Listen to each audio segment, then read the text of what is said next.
Today I'm going to show you how you can use Fail2ban in order to protect your Linux machine from SSH brute force attacks. Here you can see I have my Zorin machine and my Kali Linux machine. I'm going to try to attack my Zorin from Kali. I have already ran nmap and I found out that my Zorin machine has port 22 open and that it's running OpenSSH 8.9. Let's see how could I possibly brute force it to gain initial access to the Zorin machine. I'm going to use Hydra to perform a basic brute force attack. Easy, found it. The login is Zorin and the password is Zorin. What do I see in here? This IP has port 22 open running SSH, and I can SSH into this machine using this login and this password. Let's see if I can do this.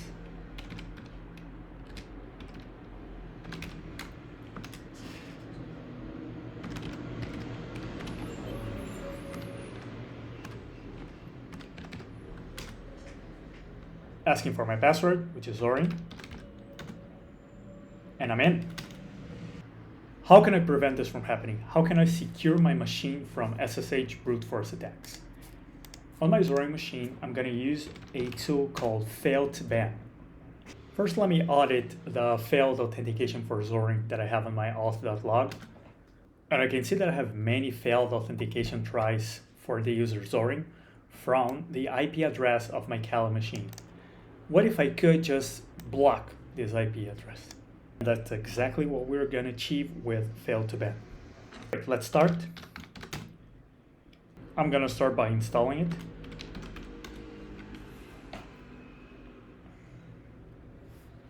This awesome tool is going to now monitor the log files and dynamically modify firewall rules to block attackers.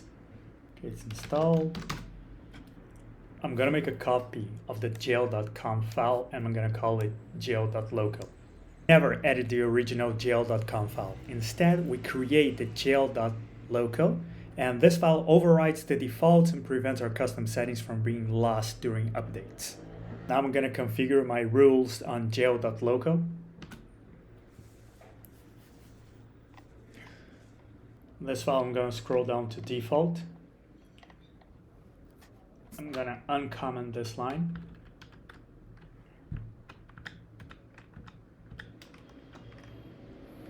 Ban time can be 1 hour, okay.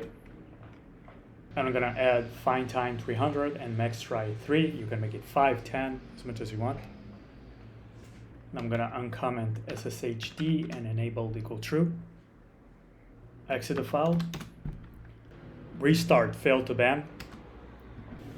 Now, back to my Kali, I'm going to try to perform the same brute force attack. And after less than a second, I got error, could not connect to SSH, connection refused.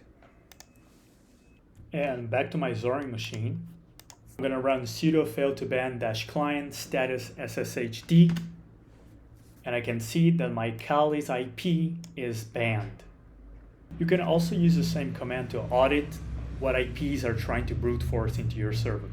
And that's it. That's how you can use Fail2ban to protect your servers against SSH brute force attacks, and how to audit and see who's trying to brute force into your servers.